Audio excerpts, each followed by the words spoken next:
Over 20 million tourists worldwide visit here every year, but most of them only stick around for an hour. That's not enough time to even scratch the surface of its incredible culture. This is the Temple of Heaven, Beijing, China. Welcome back! This is Halia. I'm a Beijing local, love traditional art, history, and travel. Today, I'm gonna take you on the most in-depth tour of Tiantan, the Temple of Heaven.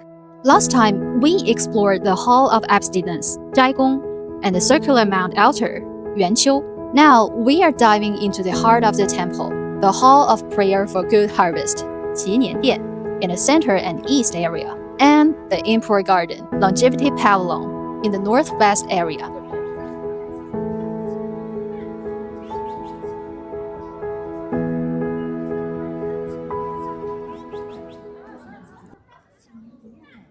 This long road will take us right to the Hall of Prayer for Good Harvest.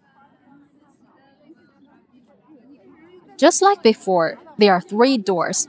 The middle one is for deities or gods. The emperor and his officials use the sides. And through the gate, here it is, the Hall of Prayer for Good Harvest, Qiniandian. This is a famous symbol of Beijing. Its purpose was simple, to pray for good rain and great crops.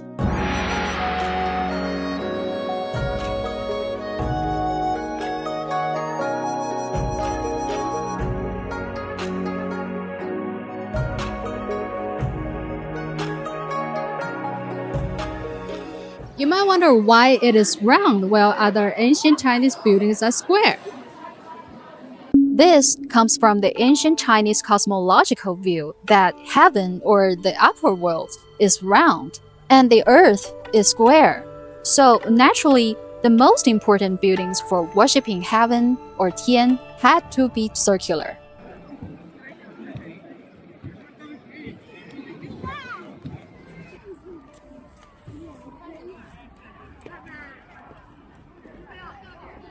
We can't go inside the building now, but look at those amazing golden pillars.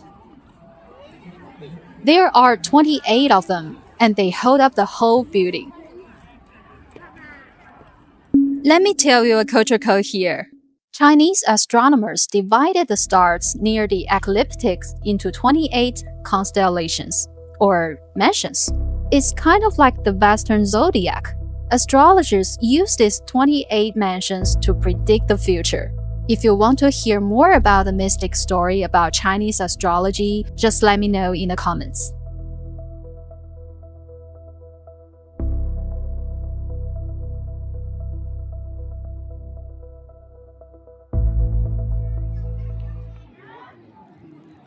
And here's a cool fact. This building is 38 meters tall, like a 14-story building, but it was built without a single nail.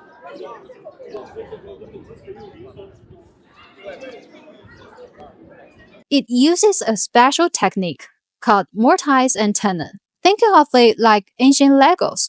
All the wooden parts lock together perfectly. History and science tell us something crazy. This hall can survive a magnitude 8 earthquake.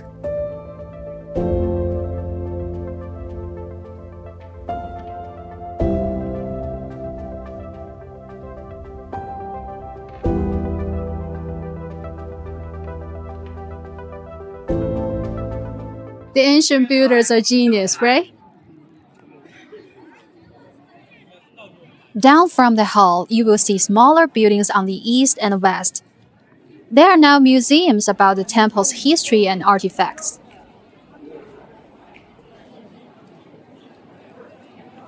North of the main hall is another palace, the Hall of Imperial Heaven. It was used as a storehouse for the tablets of the gods.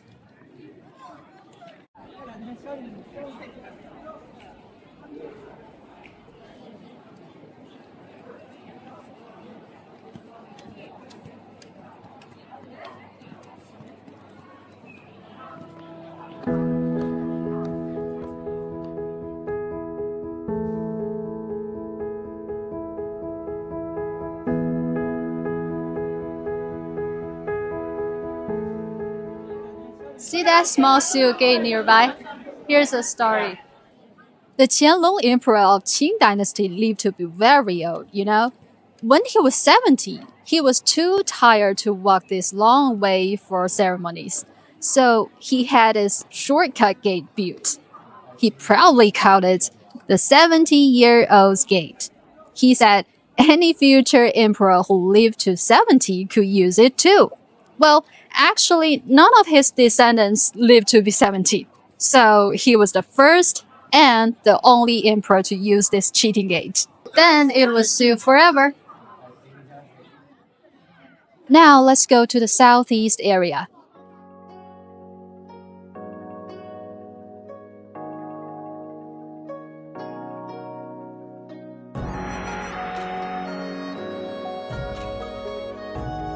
See these 7 weird rocks? They are the 7-star stones. They represent 2 things: the 7 stars of the Big Dipper and the 7 peaks of the sacred mountain Tai in China. It was good feng shui, meant to protect the country. Let's head to the northeast side.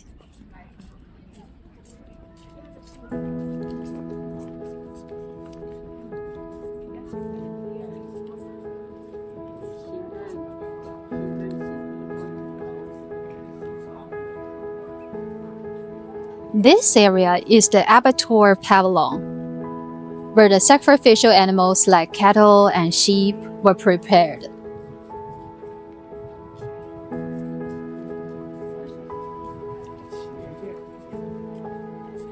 The stone platform in the middle of the yard was the butcher table.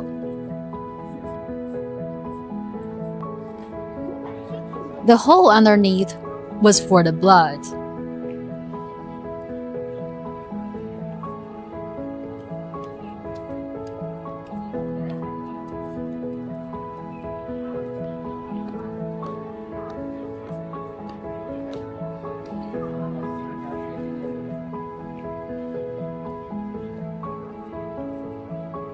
This long corridor was the food delivery routine for the offerings. It is called the 72-section hallway. It's so beautiful with its carved beams and painted rafters. Walking through here feels like traveling back in time. And it leads to the divine kitchen.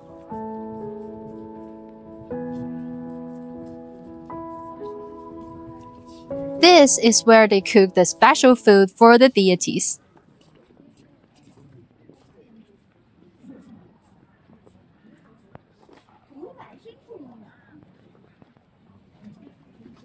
The well in the courtyard provided special water for cooking.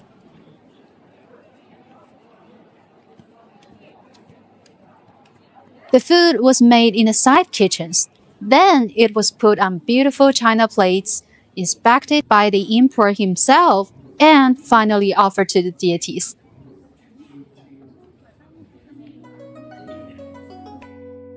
Let's stroll along this huge wall now. The entire north side is covered in the huge apricot and rose gardens. They look gorgeous in the spring, but it's autumn now, so we'll just skip them and head to a cooler spot.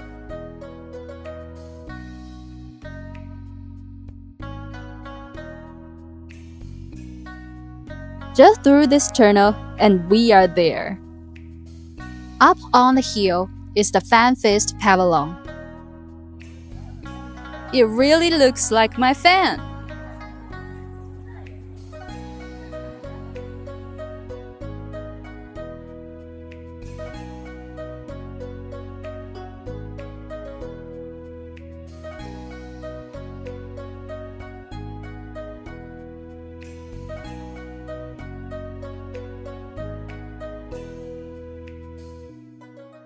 And next to it is a very unique building, the Double Ring Longevity Pavilion. It's 2 round pavilions joined together. The roof is a special peacock blue, you see. The Qianlong Emperor had it made for his mother's 50th birthday. It really looks like 2 longevity pitches, our traditional gift for elderly people's birthdays.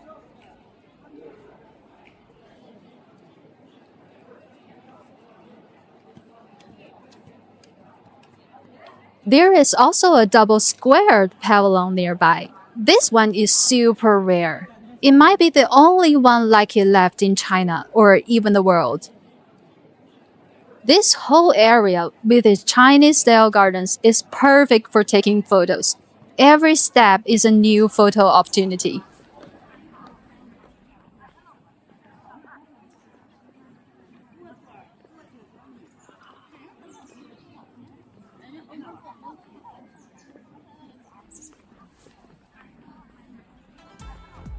As we walk west, we come right back to the west gate where we started. For 600 years, this temple has stood here silently. It watched the emperors pray, and now it watches as modern China cleans its path with AI and robots.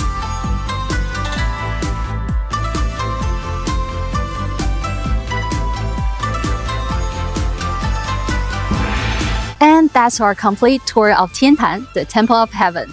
For more travel tips on the Temple of Heaven, I make 2 shorts, and I swear they are the most detailed and useful ones on the internet.